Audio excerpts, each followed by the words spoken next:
Where do you want to start? You want to start with draft rumors or Aaron Rodgers, Lamar Jackson? Wherever you guys want to start, I'm at your disposal. Any question you ask, I'll have an answer. When is which one gets, where does Lamar play next year? Is Odell Beckham really going to keep Lamar in Baltimore?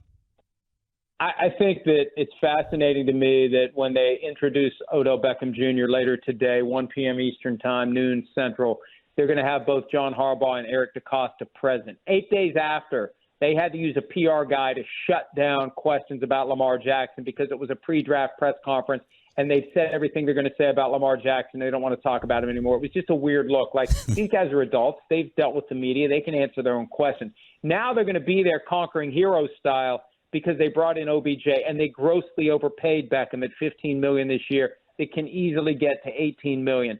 They paid him that money to get him in the building, so he will be a magnet for Lamar Jackson.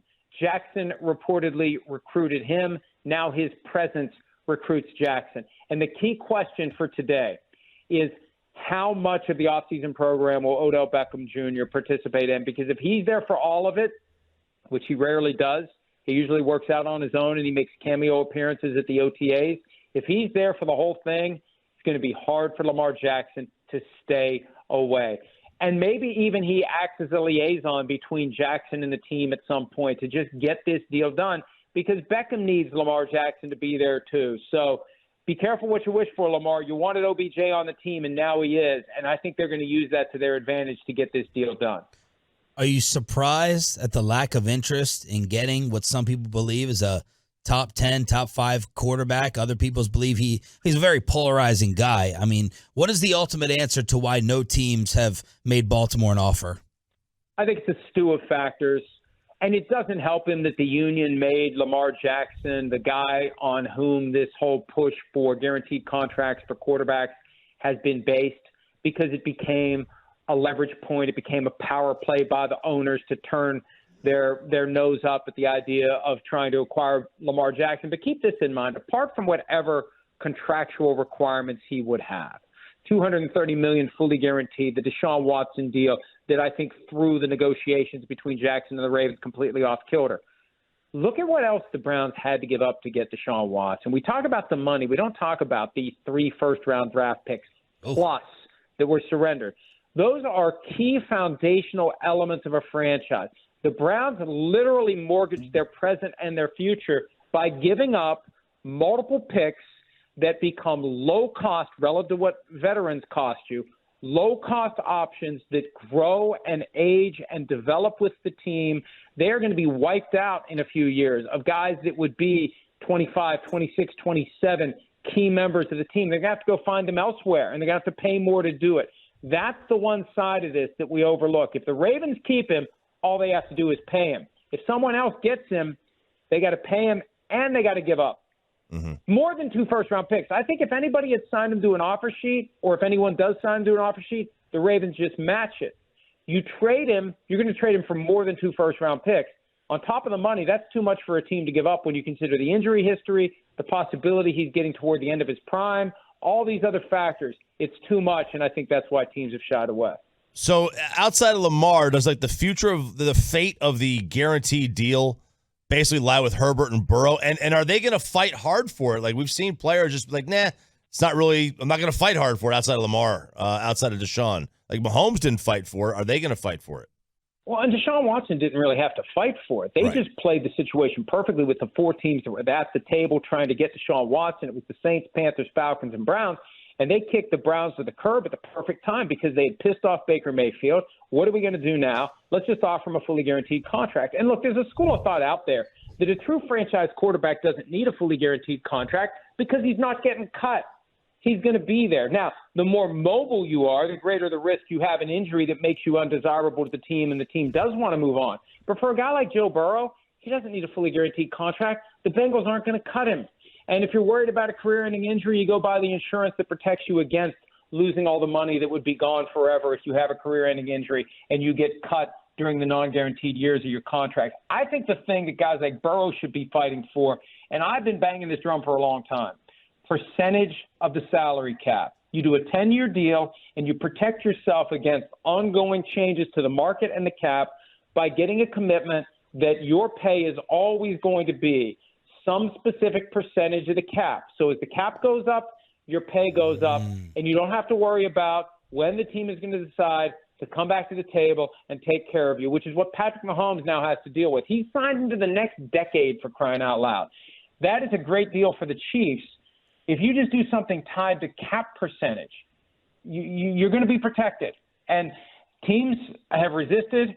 The league doesn't want them to do that the same way the league doesn't want them to do guaranteed contracts, fully guaranteed contracts.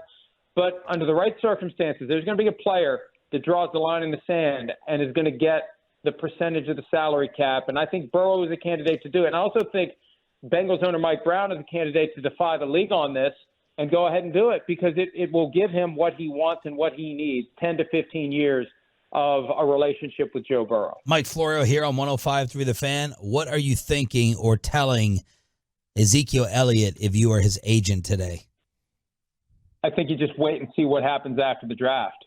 I mean, that list that came out a few weeks ago, Bengals, Jets, and Eagles, that clearly it was presented as his suitors. That's his wish list, and none of those three teams are interested. And I think there may be interest after the draft, depending upon what teams do. But, you know, this is a function not of Ezekiel Elliott. It's a reality of the running back market. Look at Austin Eckler. He's been desperate to get traded to a team that would pay him more than $6.25 million this year. Tony Pollard kind of woke up and realized, you know what, they could rescind his franchise tender for me at any point. And there goes my $10.1 million, and no one else is going to pay me $10.1 million. I think that Zeke has to just wait it out, and it's not on him. The question is, what's going to be out there after teams make their draft picks, and does he have a floor below which he won't play? You know, if it's the minimum, is he going to do it? Or is he just going to say, I've made my money, I'm just not going to play, I'm going to sit and wait for something better that may never come? We've started to hear the chatter that Bryce Young is the preferred option in Carolina. It looks like it's at least heading that way with the betting markets and some of the insider reports. Now we're starting to hear some of this chatter that the Texans, if it's Stroud sitting there, they very well could go with a defensive player and not take the quarterback. Do you think that's just smokescreen, or do you think Houston legitimately might pass on the quarterback? I think there's a chance they would pass. There were some comments earlier this week from DeMeco Ryans about not expecting the number 2 overall pick to come in and be the savior of the franchise. And the way that he was talking about it, and I think another factor for us too, we were talking about the Jeff Okudah trade from the Lions to the Falcons. He was the 3rd overall pick in 2020. The reality is, for guys like that, defensive linemen, corners, it's hard to justify your draft standing when you come in as a top 5 pick, because you don't generate huge stats. There's nothing you can really point to and say, this is why we made this guy a top 5 pick. And so to hear Ryans talk about not wanting to put pressure on the number 2 overall pick to come in and be a savior to the franchise, it just made me think, hey, maybe they are thinking about beefing up the defense. And look at DeMeco Ryans' experience in San Francisco. 2 years ago, the first year he was defensive coordinator there, they gave up ultimately 3 first-round picks and a third-round pick to get Trey Lance. And what did it get them? Last year, with the final pick in the draft, they get Brock Purdy. And what did it get them? Maybe he's a voice in that organization against swinging for the fences with the quarterback with that 2nd overall pick. If instead you can get a generational player at defensive line who can come in and make your team dramatically better, maybe that's what they do. So it wouldn't completely surprise me. But if they're thinking about that, why not trade out of that spot with the Colts if the Colts want C.J. Stroud, and then you still get your guy 2 picks later and you get more picks that help make your team even better? Is there someone we should be worried about as Commanders competitors that would take over the team for Snyder, since apparently Jeff Bezos is out? Well, anybody with a pulse at this point you should worry about, right? And really, one of the theories out there as to why the owners weren't going to throw Dan Snyder out. Now, I think the most obvious explanation is they don't want to create a standard that could be used against them in the future. And as we've seen in Washington, all it takes is a critical mass of disgruntled former employees. And Michael Bidwell, the owner of the Cardinals, I think is sweating this out currently. You get enough former employees who are pointing a finger, the next thing you know, the league feels compelled to investigate. The next thing you know, you're forced to sell your team. But the other angle is that owners like to have roughly a third of the league run by owners that don't know what they're doing. It makes it easier to win football games. Seriously. Wow. Seriously. And now the Commanders are a team with Josh Harris, and I think the buyer will be Josh Harris. They have to worry about the Commanders turning into a team that will be like they were back in the 80s when they won 3 Super Bowls between 82 and 91 with 3 different starting quarterbacks. And they'll have a new stadium, and there'll be a new vibe. And this scourge of Dan Snyder will finally be gone. Would it shock anyone to think that one of the reasons Jerry Jones has been such a staunch Dan Snyder supporter is he looks at the Commanders as a team that he's more likely to beat twice per year and doesn't have to worry about that team being great on his watch? No. I think that he's seen it both ways. He saw it in 91 when they were, I think, 15-1 and won the Super Bowl.